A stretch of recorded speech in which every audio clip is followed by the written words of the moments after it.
Salam sehat Bapak Ibu semua. Hari ini kita akan coba diskusi tentang number distinct categories. Di dalam penggunaan core tools, kita akan sering menemukan yang namanya item number distinct categories. Nah, sebenarnya apa sih number distinct categories itu?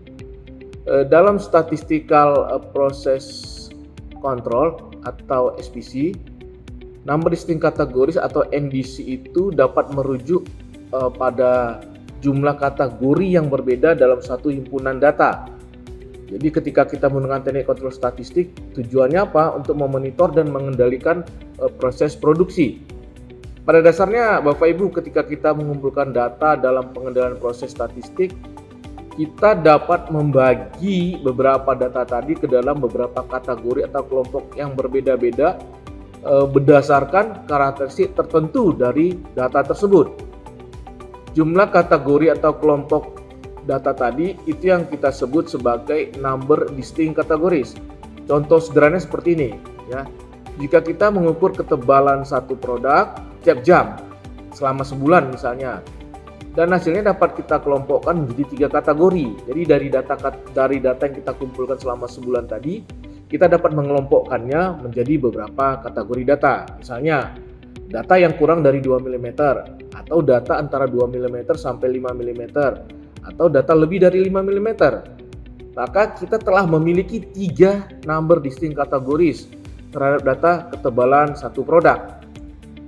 Penting untuk memahami kategori-kategori ini Bapak Ibu, agar kita dapat memiliki wawasan tentang variasi atau tentang pemahaman terhadap variasi yang terjadi dalam proses produksi. Pemantauan jumlah kategori yang berbeda ini juga dapat kita gunakan sebagai alat untuk memantau jika terjadi perubahan-perubahan dalam arena atau line produksi kita. Tujuannya untuk mengidentifikasi masalah atau perubahan dalam proses itu sendiri, sehingga nanti kita bisa menciptakan atau menimbulkan tindakan korektif terhadap perubahan-perubahan tadi.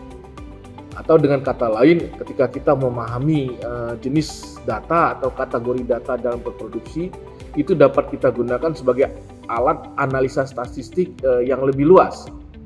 Nah, dengan contoh sederhana tadi, memahami pembagian data dalam 3 kategori tadi, kita dapat mengkelompokkannya atau menskenariokannya. Misalnya dalam berproduksi tadi kita kelompokkan ke dalam 3 data.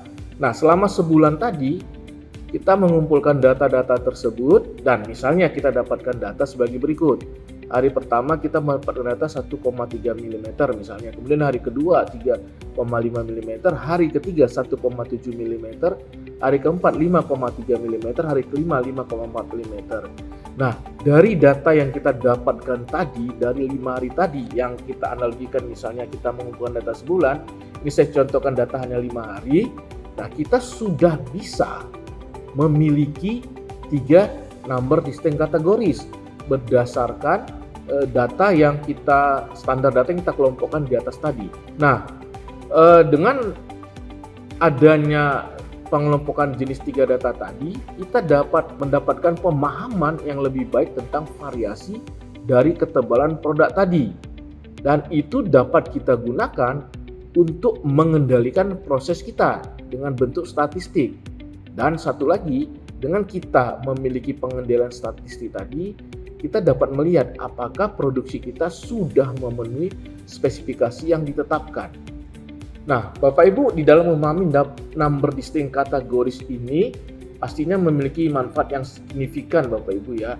Pertama, memiliki pemahaman terhadap variasi produk atau variasi data. Hal ini penting Bapak Ibu kita pahami agar kita dapat melakukan pengendalian terhadap proses kita berdasarkan analisa data yang kita dapatkan dari penginputan data sehari-hari. Kemudian terhadap pengendalian kualitas.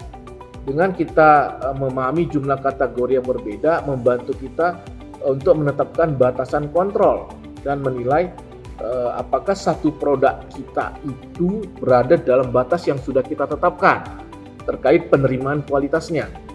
Kemudian pentingnya pemahaman NDC ini untuk memahami pengontrolan terhadap identifikasi karakteristik penting atau karakteristik kritis.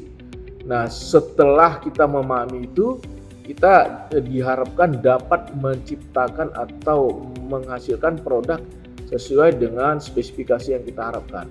Nah, di dalam IATF, number distinct categories ini memiliki standar yang harus kita patuhi, yaitu NDC tersebut harus lebih besar dari 4. Maka dapat dikatakan variasi data yang kita miliki itu sudah valid, Bapak Ibu. Nah, kesimpulannya, pemahaman number distinct categories membantu organisasi untuk membuat keputusan yang lebih baik. Kemudian dapat mengelola risiko terhadap kegagalan berproduksi. Dan yang paling penting Bapak Ibu, dapat meningkatkan kualitas produksi dan menciptakan area atau arena berproduksi yang lebih efektif. Demikian Bapak Ibu terkait diskusi kita siang ini tentang number distinct categories. Terima kasih dan sampai ketemu di lain waktu. Salam.